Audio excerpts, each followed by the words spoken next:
We're in the middle of a series on the family and the values that connect us with the other two churches, Rising Brook and Create Cannock. And my topic today is creative faith connecting to our culture. And the kind of strapline for that is we'll give it a go to display God's kaleidoscopic creativity, being relevant and real in everyday life. So we're going to start off with looking at some visuals of the kaleidoscopic beauty of creation that our God has made. Now, those were fabulous, absolutely fabulous. Thanks, Steve. Mountains and seascapes and snow and trees and flowers and animals, people, the huge variety of our God's creation. And as well as creating that world and us to live in it, He gave us our senses, our five senses to experience it with. Our senses of touch and taste and sight and hearing and all of our senses. And I'd like you, just with your neighbours, to chat about what's your favourite sound, your favourite taste, your favourite smell, those things that just give you joy.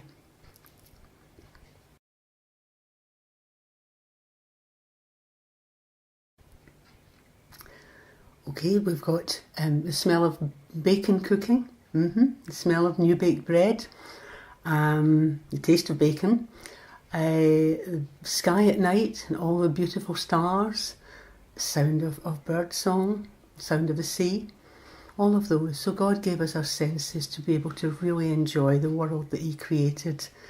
And He also gave us our imagination. Our imagination to just be able to dream and to reach out.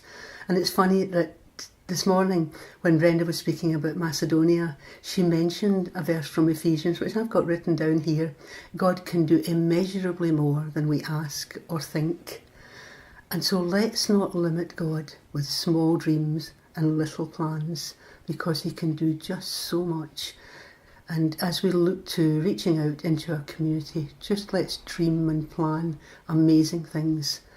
Think of the little boy with the loaves and the fishes. He could have kept them to himself and thought, these are no use, this won't make any difference. But He gave them to the disciples, they gave them to Jesus, and He was able to feed more than 5,000 people with lots left over just from one little boy's lunch. I want to go back to the idea of creation and look at Genesis chapter 1. I just want to read Genesis 1. And as I read it, look out for the recurring sentence that comes in several times throughout the reading. In the beginning, God created the heavens and the earth. Now the earth was formless and empty. Darkness was over the surface of the deep, and the Spirit of God was hovering over the waters. And God said, let there be light, and there was light. God saw that the light was good, and He separated the light from the darkness. God called the light day, and the darkness He called night. And there was evening, and there was morning, the first day. And God said, let there be a vault between the waters to separate water from water. So God made the vault and separated the water under the vault from the water above it. And it was so. God called the vault sky. And there was evening, and there was morning, the second day.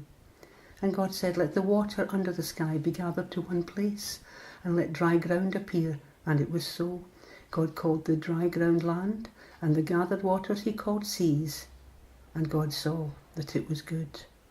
Then God said, let the land produce vegetation, seed-bearing plants and trees on the land that bear fruit with seed in it, according to their various kinds. And it was so.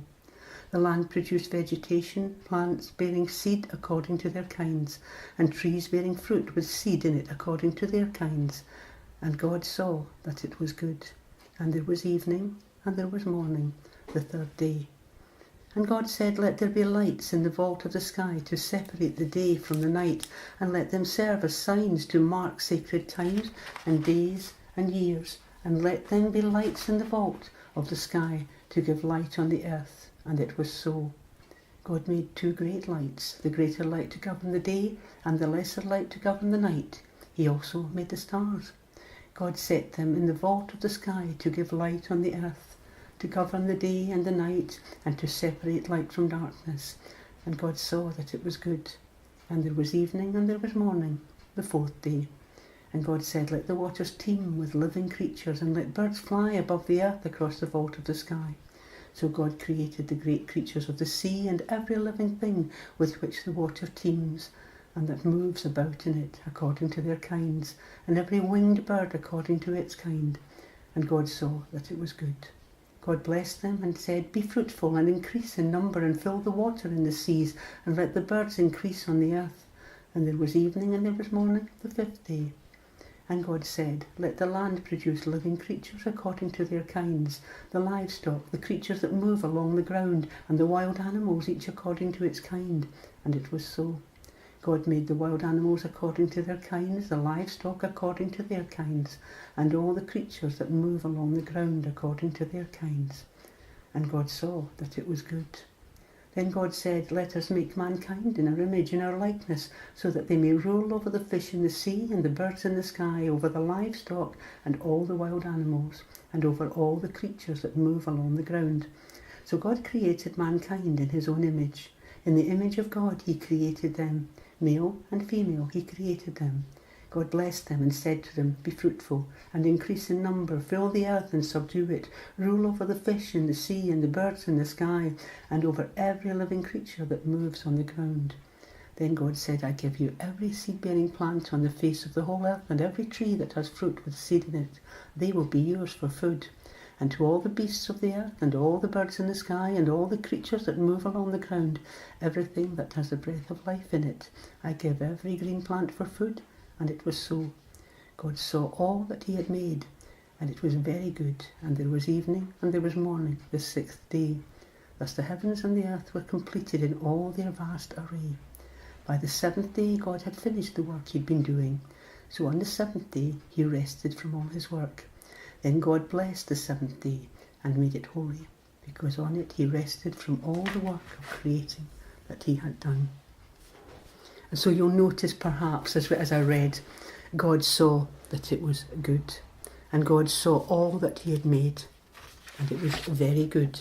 He didn't say it'll do, or it's good enough, or it's okay. He said it's good, and that's what God's work was. It was good. And our work for him, not just on Sundays, but all through the week, all through the year, our work for him should be good too, our very best effort. In Ecclesiastes there's a verse that says, whatever your hand finds to do, do it with all your might. And he didn't just do a day's work. God worked for 6 days and there was a day of rest. And so that's our pattern, that through every day of our life we're working for God. In the paid work we do, in our retire, in whatever we're doing, our relationships with people, we're witnessing, we're working for God.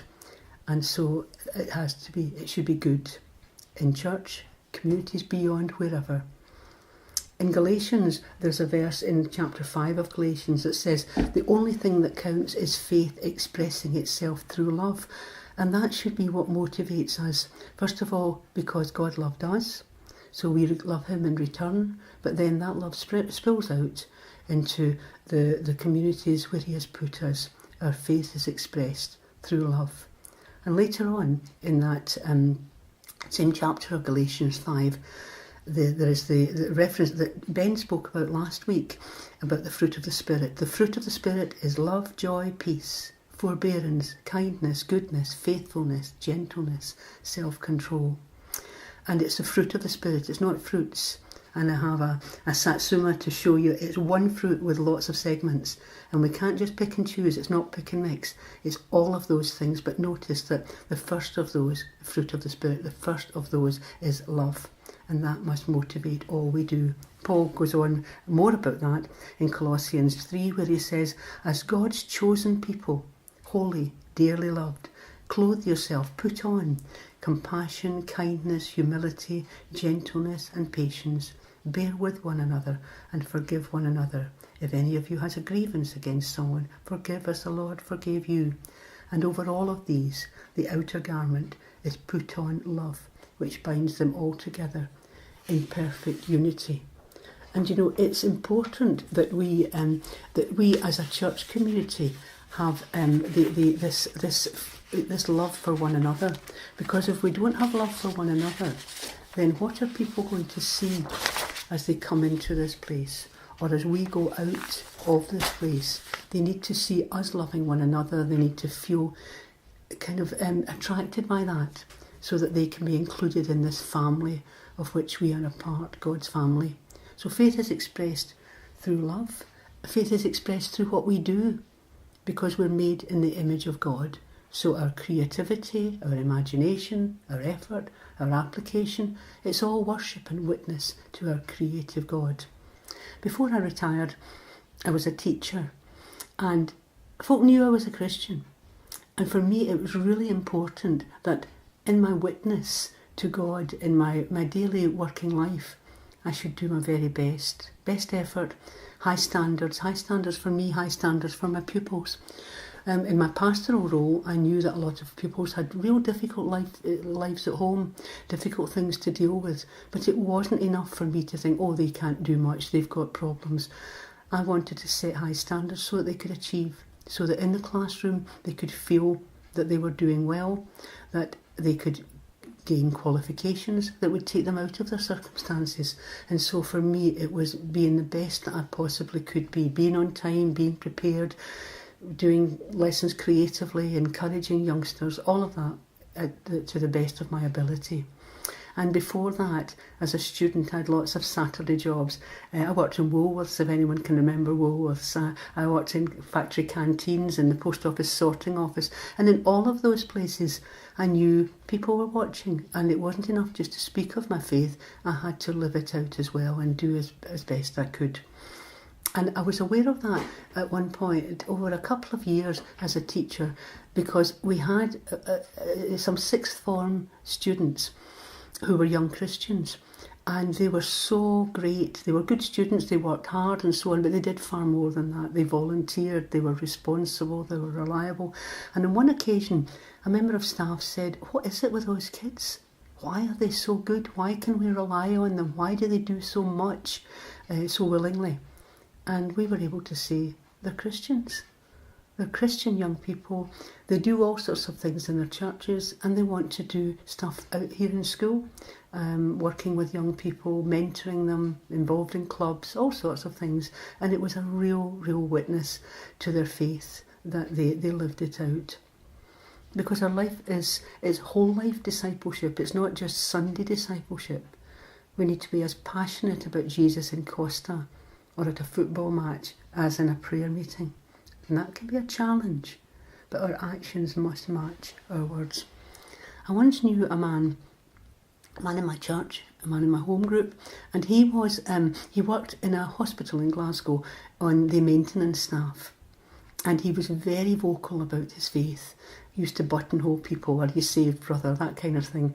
And yet he was known as the most grumpy, unwilling, unhelpful guy who clocked off early, who didn't want to go the extra mile, in fact didn't even go the mile, and that was awful. It was so sad that he was known for that, and that did such damage to God's cause that he wasn't doing his very, very best with willingness and with love, and that was sad. And he wasn't a happy fellow, and that was sad too.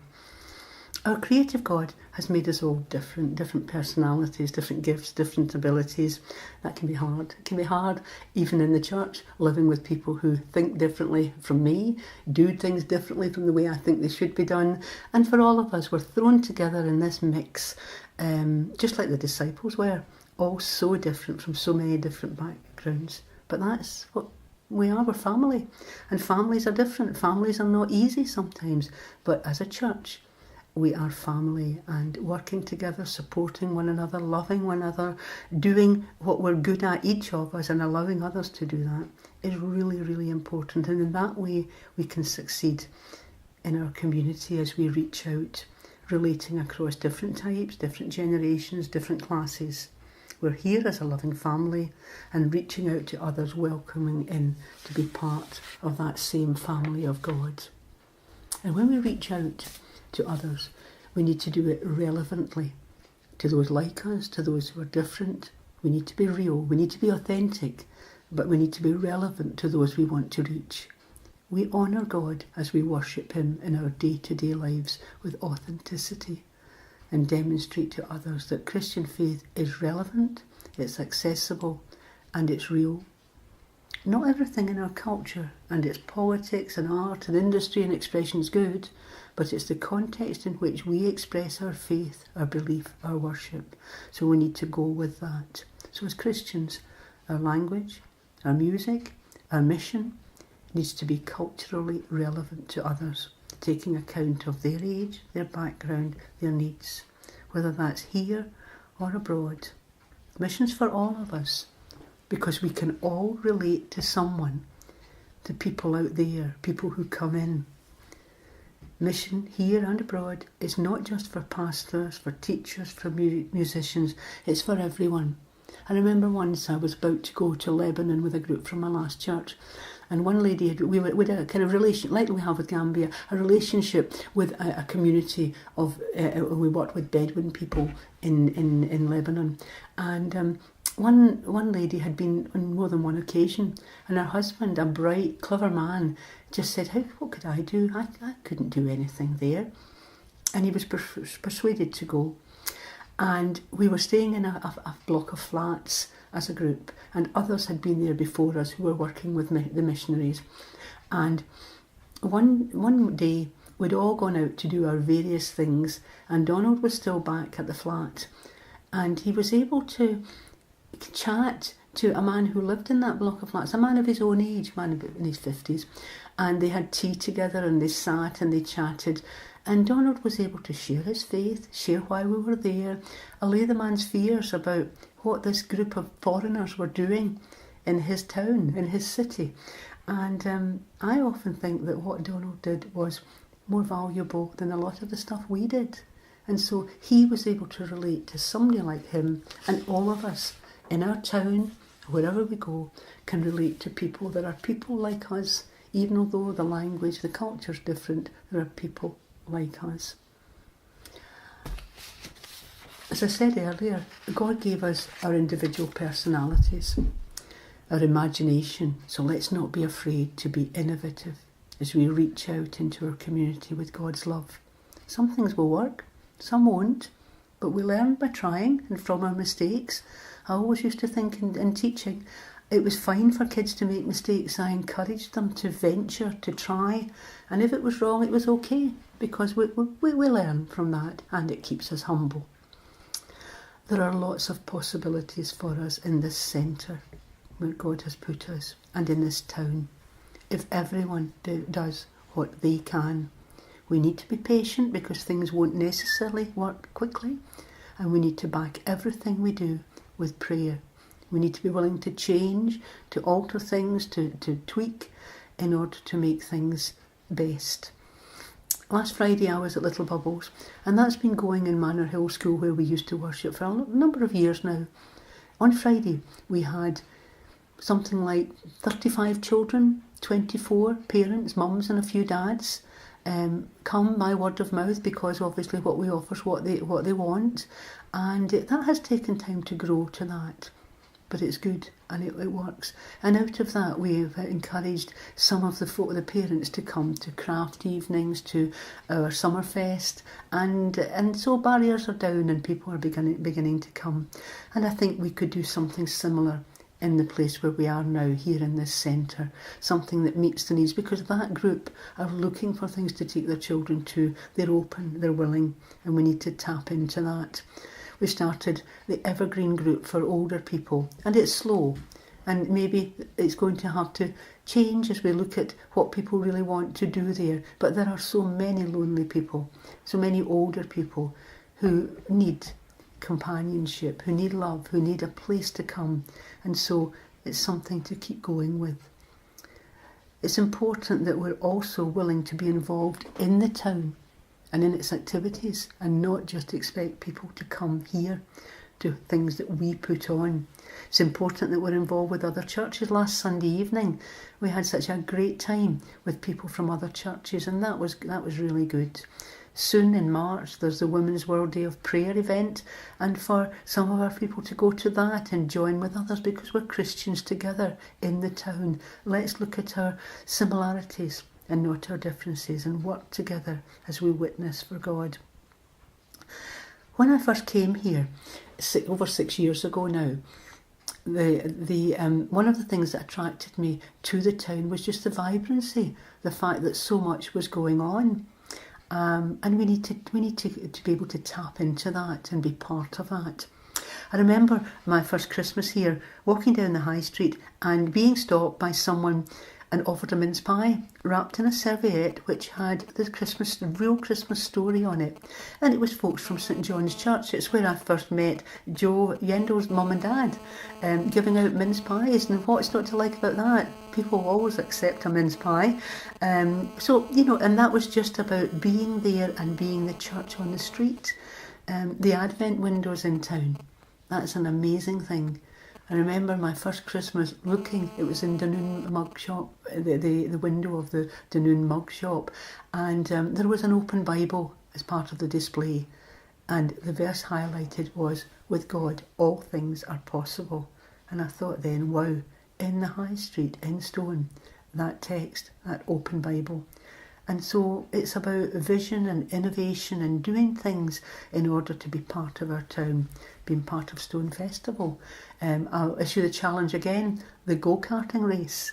Somebody here could design a go-kart, a team could go, and that when the high street is absolutely full of people cheering the go-karts on, and to have one with our name on it going down the high street so people know who we are and don't ask, who are they, where are they? But to be there, visible in the town. That's what we need to do. Things like the Christmas boxes. What an imagination someone had to think of that as a way to reach out worldwide to children with the love of God. And it's just grown and grown. People here are involved in that. In the hub, what a great service that provides for our town. People can go, can drop in, be supported, just find a place where they're not judged. And that's amazing. That's showing God's love. The Gambia project and all that's involved with that, working with people in their own culture to build a community centre, to work with the women on tie-dyeing, to paint in the schools, to feed children who are hungry so that they can learn better. That's just real. That's a real way of reaching out. Street pastors, 2 of us here are street pastors. On Friday night, I was out with street pastors and we spent some time, Jane from St John's in Stone and me, we stood chatting to one of the door staff and she's having such a hard time. Her dad's ill, she's trying to support him, it's going on, it's very difficult. And we stood for about 10 minutes just listening and talking to her, and before we've offered to pray for her, and it's just wonderful to be able to do that, reaching out to people.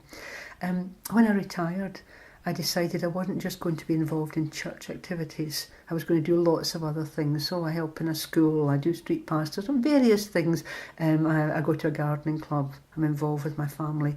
And they're all ways of making contact, of sharing the love of God, of befriending people. Jesus urged us to be salt and light in our community. And I just want to read from the message version of that, because it really speaks to us today. Jesus said, "Let me tell you why you're here. You're here to be salt seasoning that brings out the God flavours of this earth. If you lose your saltiness, how will people taste godliness?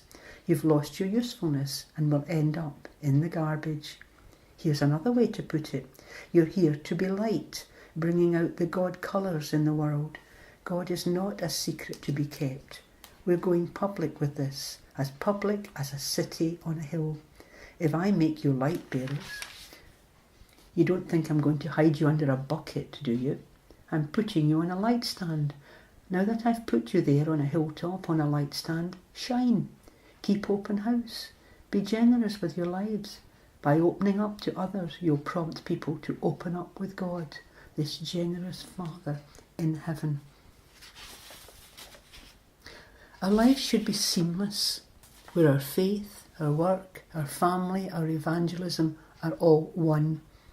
We need to express our love for God in ways that are accessible and real to family, friends, neighbours, and expect that God's presence will fill all that we put our hands to.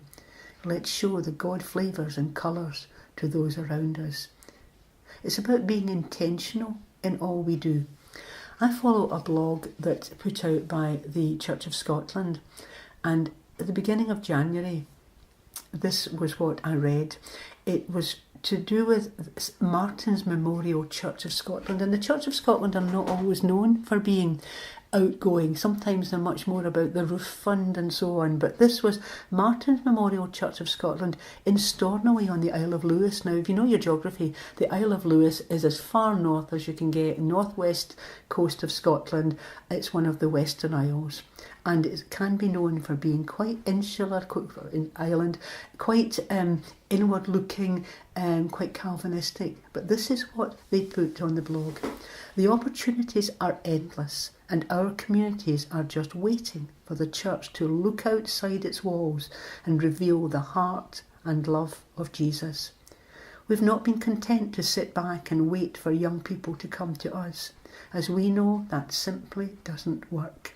In fact, that doesn't work with any facet of our community. Just before I left this morning, I heard the letterbox and thought, what's that? It's Sunday, it's not the postman. And when I went and looked, it was this, the Stone and Eccleshaw Gazette, our monthly free magazine, which is full of all the things that are going on in this town. All sorts of activities, lots of groups, all sorts of things. And I thought, this is what we need to look at and see what's going on. What can we be involved with? Who can we link with? What can we do in order to bring God into our community? Along with it was the Stone Directory for 2018. And again, this is food for thought. There's so much in it. Some of it's about businesses in the town, but there's also a section where there are listed the schools, the preschools, the clubs, the organisations, and the churches.